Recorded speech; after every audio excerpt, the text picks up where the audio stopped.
Mesdames, Messieurs, bonsoir. Merci d'avoir pris ce rendez-vous de l'information. Au sommaire de cette édition, Cotonou se fait belle pour les fêtes de fin d'année. À quelques heures de la fête de Noël, la ville phare du Bénin a changé de visage. Nous en parlerons dans ce journal. Lancement de la campagne nationale de la planification familiale. Les ministres de la Santé et celle des Affaires sociales ainsi que le partenaire UNFPA ont pris part à cette cérémonie officielle. En Europe, le variant Omicron inquiète les États qui prennent des mesures drastiques pour réduire donc sa propagation. Voilà pour le sommaire de développement dans un court instant.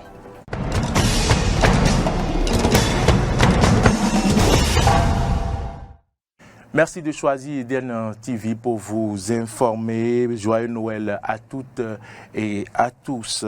Décoration, ambiance de ville, donc célébration de la nativité à quelques heures de la fête de Noël. La ville de Cotonou, comme je l'annonçais en titre, a fait sa toilette. Je vous invite à suivre le reportage de Clémence Tonoucoin qui a effectué le tour de la ville de Cotonou pour y voir l'ambiance qui prévaut. Suivez. À l'instar des autres villes, se prépare à vivre les fêtes de fin d'année. En plus du nettoyage de la ville, certains carrefours sont décorés pour la circonstance. Guirlandes, jeux de lumière, annonces des vœux de bonnes fêtes inscrites par endroits rendent les places plus attrayantes. Ces différents aménagements plongent les populations dans l'ambiance de la fête. La ville est très belle, je la trouve adorable. Bon, il y a des guirlandes partout, il y a des beaux sapins, des jeux de lumière et tout. Et ça se prépare bien, la ville est très belle aussi et c'est bien. C'est une fête qui s'annonce très bonne. Bon, on est là, on aimerait bien voir comment ça serait. Comme d'habitude, nous on est du retour des cours, on essaie de s'amuser, nous imprégner de la fête de demain. Bon, on essaie de faire le maximum. Ça s'annonce très bien parce qu'on le voit déjà, on le sent déjà dans la ville, tout est au top et ça s'annonce très bien. L'ambiance est bonne, l'ambiance est très bonne. Il y a la décoration qui rend la ville belle, Nous voyons que les artères sont bien balayées, tout est propre. Nous voyons également que nous avons l'habitude, souvent, de décorer la place des Martyrs même. Vous voyez que la place des Martyrs même est en réfection. Donc tout ça participe à la beauté donc, de la ville. Et pour ce qui concerne là où nous sommes ici, vous-même vous constatez avec vos yeux que tout brille. Et puis pour nourrir les yeux, je pense que si les Béninois sortent le soir, ils font un tour dans la ville et dans les environs, ils vont constater que effectivement la fête s'annonce visiblement. Bon, maintenant, ça reste peut-être ce qui accompagne la fête, donc dans la poche des parents pour les jouets. Pendant que certaines places sont entièrement décorées et accueillent déjà les populations, d'autres continuent leur toilette afin de rendre la ville plus belle pour les fêtes. Alors à présent, dans la ville d'Abomey-Calavi, qui, à l'instar des autres villes du Bénin, se prépare à vivre les fêtes de fin d'année. Quelques heures avant la Noël, les stands de vente de jouets et les boutiques d'articles divers s'animent. Mais les consommateurs se plaignent de la morosité économique ambiante. Aristide Setti est descendu sur le terrain pour comprendre la conséquence de cette morosité économique sur la vente des jouets dans la commune d'Abomey-Calavi. Suivez. La mévente caractérise le marché des jouets et autres articles assimilés à 48 heures de la fête de Noël. À Abomey-Calavi, on note moins de visiteurs et d'acheteurs devant les stands aux grandes dames des vendeurs qui ne cachent pas leur tristesse et inquiétude. Il n'y a pas l'argent, il faut que les gens sortent pour acheter, vous voyez un peu. Donc si c'était qu'il y avait l'argent, les gens allaient sortir, allaient déjà sortir et prendre des jouets pour les enfants, mais pour le moment, rien d'abord. Hein. Ils ne viennent pas, tout est cher. Cette année-là, on ne comprend plus rien. L'année passée, là, les vélos numéro 16, là, on vendait ça à 35 000, 40 000. Cette année, c'est à 50 000. Les gens ne viennent pas. Tout comme Roméo Rounou, les rares qui s'y engagent rechignent souvent à acheter faute de moyens. Oui, c'est cher. Et ils n'ont pas trop cédé aussi. J'ai voulu débattre, mais ça n'a pas été la joie. Acheteurs et vendeurs interpellent l'autorité centrale pour une amélioration de la situation économique du pays. Alors, le président n'a qu'à parler. Ou bien, qu'est-ce qu'on va dire? Bon, qu'est-ce qu'on va dire? On va seulement demander aux autorités de nous faciliter un peu la tâche. Parce que c'est grâce à eux, nous-mêmes trouvons un peu. Donc voilà, donc il faut que eux-mêmes ils nous facilitent un peu la tâche. Dans l'ensemble, la situation se vit mal en cette période de fin d'année. Mais le Père Noël ne descendra-t-il pas pour autant, comme à l'accoutumée dans les ménages, déposer les cadeaux des enfants? Rien n'est moins sûr. Je vous l'annonçais en titre, le ministère de la Santé et celle des Affaires sociales et de la microfinance, en partenariat avec l'UNFPA, lutte pour la planification familiale. Et c'est à travers le lancement officiel de la campagne nationale de la planification familiale qui s'est déroulé jeudi soir à Cotonou. Compte rendu juste d'Infodi. Le Bénin veut désormais atteindre les objectifs de ses engagements internationaux en matière de planification familiale. Cette première édition de la campagne nationale de planification familiale, couplée à la semaine de la survie de la mère et de l'enfant, vise à améliorer la prévalence contraceptive. Une nécessité selon Janabou Mahandé, représentante du représentant de l'UNFPA. Le couplage de la semaine de la survie de l'enfant à la campagne nationale d'offres et de services de planification familiale est un arrimage stratégique fondamental. Car l'avenir et la santé de la mère et de l'enfant ne pouvant être séparés. Ce couplage est également la preuve du souci d'efficience au plus haut niveau de la coordination du développement du secteur sanitaire au Bénin. Véronique Toïfodé, ministre des Affaires sociales et de la microfinance, rassure de l'engagement de son ministère à participer à la réduction du ratio de mortalité maternelle et de transition démographique. Ceci d'autant plus que le Bénin est compté parmi les pays du monde à fort taux de fertilité. Le Bénin compte parmi les pays à fort taux de fertilité. L'enquête de démographie et de santé 2017-2018 a révélé que l'indice synthétique de fécondité au Bénin est de 5,7 enfants par femme, alors qu'il était précédemment établi à 4,9 enfants par femme. De plus, la population est essentiellement jeune. Plus de 25% sont âgés de 15 à 49 ans.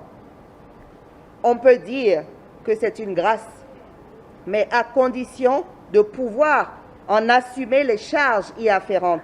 Pour une lutte plus efficace, le Bénin a pris de nouveaux engagements dans le cadre du planning familial 2020-2030. À en croire Benjamin Rompati, ministre de la Santé, ces engagements permettront d'accélérer la transition démographique.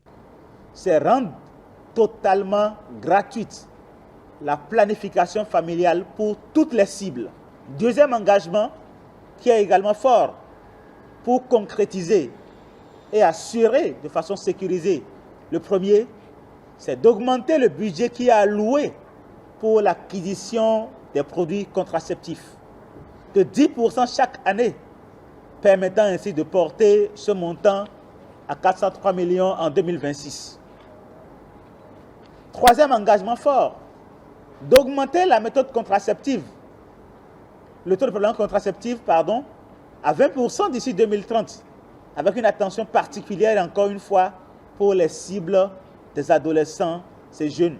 À travers ces engagements, le Bénin veut atteindre d'ici 2026 un taux de prévalence contraceptive de 20% chez les femmes de 20 à 24 ans.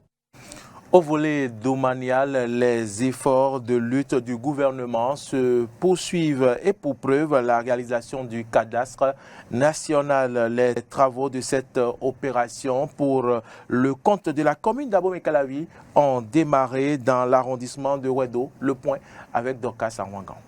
Cette opération, qui a été financée par l'ambassade des Pays-Bas près le Bénin, s'inscrit dans le cadre de la réalisation du cadastre national. Le cadastre qui représente un outil de sécurisation foncière. Bertrand Razoumé, responsable du cabinet en charge de la réalisation du cadastre dans l'arrondissement de Ouedo, dans la commune d'Abomey-Calavi, nous explique ici le contexte de cadastre national. Le cadastre, c'est en fait la représentation cartographique de toutes les parcelles du territoire national sur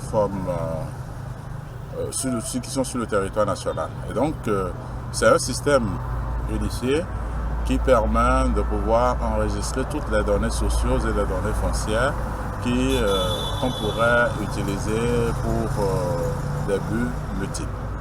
Le cadastre, c'est également un outil de sécurisation foncière et c'est à ce juste titre que l'arrondissement de Ouedo a été choisi parce que cela va permettre de recenser toutes les parcelles qui sont situées sur le territoire communal et de prendre des informations des présumés propriétaires. Selon les experts sociaux, pour la réalisation de ce cadastre, à l'issue de cette opération, le plus grand nombre des propriétaires terriens seront identifiés. Et ce que nous attendons, c'est que, au bout du délai qui nous est imparti, que nous réussissions à faire identifier le plus grand nombre de personnes d'un droit de l'arrondissement de Ouedo, les faire adhérer au processus de collecte des données cadastrales, faire en sorte que ce projet, qui est, disons, une première dans la commune, et pourquoi pas dans le département, puisse connaître des résultats positifs. À en croire le géomètre en charge des travaux, l'enregistrement d'une parcelle au cadastre n'enlève pas le droit de propriété. Il permet plutôt de mettre fin au litige sur le territoire de l'arrondissement. C'est vrai que le seul droit de propriété au Bénin, c'est le titre foncier. C'est pourquoi nous disons que le cadastre ne confère ni n'enlève le droit de propriété.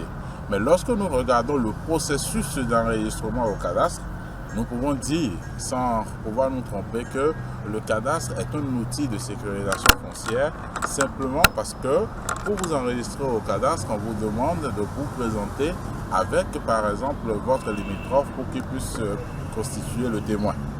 Et donc, une fois qu'on aura fini le cadastre dans l'arrondissement de Ouedo, à coup sûr, nous aurons une diminution drastique des litiges et beaucoup plus, même si on doit aller devant les tribunaux, le juge n'aura pas forcément maintenant à toujours se référer à un géomètre pour aller faire une expertise ou peut-être se poser beaucoup de questions, mais il pourra consulter la documentation cadastrale. Les résultats obtenus à l'issue de cette opération permettront de renseigner la base de données foncières sur le territoire national. En France, la fête de Noël est de nouveau bouleversée par la pandémie liée à la Covid-19. En cause, le variant Omicron qui poursuit sa progression fulgurante.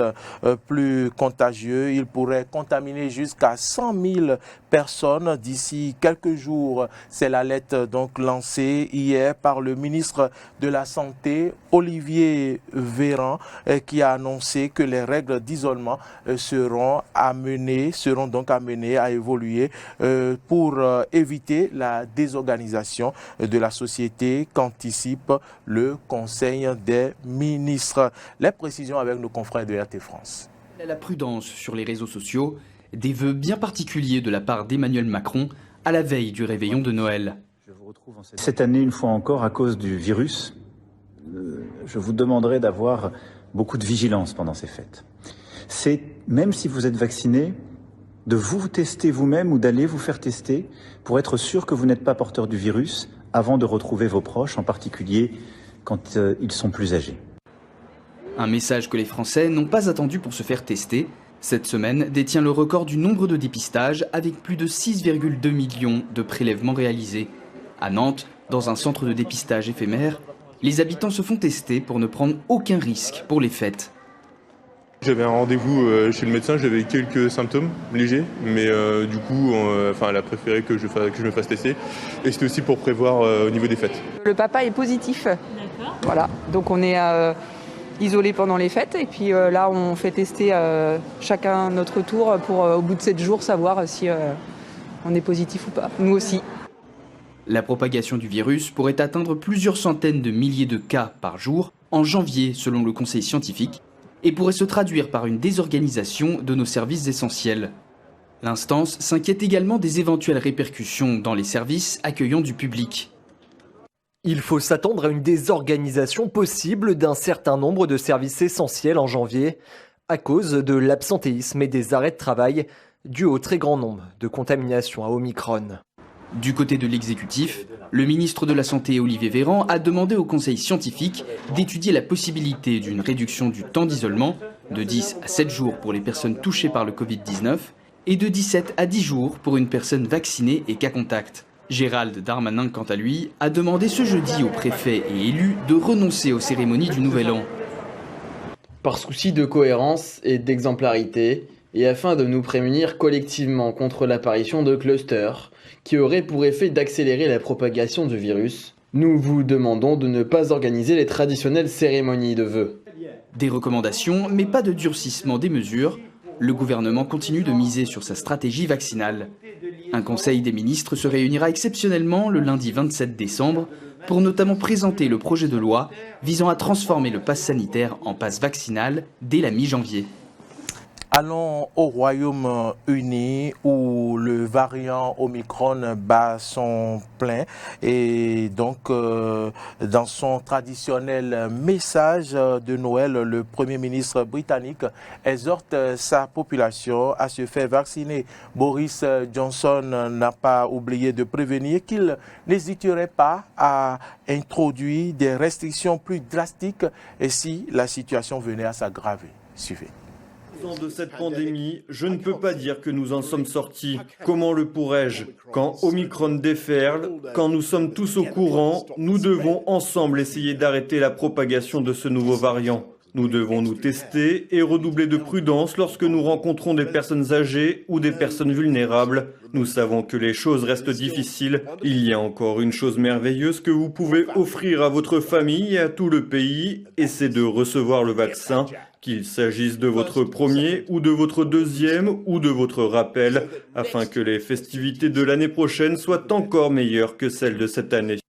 Parlons encore de ce virus Omicron qui peut s'avérer être ce variant qui gâche les fêtes de fin d'année en impactant terriblement le secteur aérien européen. Alors que les compagnies aériennes, j'allais dire, espèrent avoir passé le pire de la crise historique, le début de l'année 2022 s'annonce compliqué. Suivez ce élément.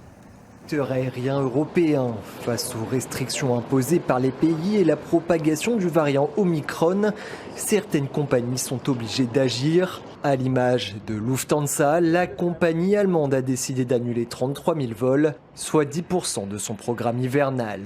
En cause, une forte baisse des réservations et un manque de personnel. Les liaisons transatlantiques vers l'Amérique du Nord, vers Boston, Houston et Washington sont principalement affectées du 23 au 26 décembre en raison de l'augmentation du taux de maladie chez les pilotes. Des annulations qui coûtent cher à l'entreprise. En 2020 déjà, le géant du transport européen avait connu des pertes records. Et en mars dernier, il avait annoncé une perte nette de 6,7 milliards d'euros. Chez Ryanair, la vague fait aussi des dégâts sur le nombre de réservations. La compagnie irlandaise indique que sa perte annuelle devrait être le double de ce qu'elle attendait. Du côté d'Air France, le son de cloche semble différent. Il n'y a pas de vague d'annulation, mais un petit ralentissement des réservations. On est plutôt dans une logique de réservation à court, voire très court terme. Les clients reviennent à une situation d'attentisme, ne se projettent pas sur l'avenir. Ce jeudi, l'Association des aéroports européens ACI Europe a exprimé son inquiétude. Ses prévisions lui font craindre un effondrement de 20% du trafic passager chez ses adhérents. Une estimation qu'elle a pu construire à partir du 24 novembre, la date de l'identification du variant Omicron en Afrique du Sud. Cette nouvelle version du virus aurait un effet repoussoir évident selon Didier Bréchemier, spécialiste du secteur aérien au sein du cabinet Roland Berger. Les informations sur la plus grande contagiosité du variant génèrent une certaine peur de revoyager, tandis que les règles hétérogènes selon les pays engendrent une vraie complexité. Du côté d'Eurocontrol, on remarque malgré tout certains indicateurs à la hausse. L'Organisation européenne pour la sécurité de la navigation aérienne indique que la fréquentation au début de la saison de Noël avait augmenté de 9% sur une semaine. Une hausse qui reste passagère selon Olivier Jankovec, directeur général de l'organisation. Seuls les voyages pour rendre visite à la famille et aux amis tiennent plus ou moins le coup. Une fois les vacances terminées, il ne fait aucun doute qu'Omicron aura des conséquences adverses sur le trafic des passagers lors du premier trimestre de 2022. Des compagnies aériennes régies par des choix gouvernementaux, un nouveau trou d'air pour tout un secteur qui a déjà connu un véritable crash économique. Madame, Monsieur, c'est la fin de ce point de l'actualité. L'information se poursuit sur nos plateformes digitales, Facebook, Twitter, YouTube et sur notre site internet www.benin-eden.tv. Joyeux Noël une fois encore et à très vite.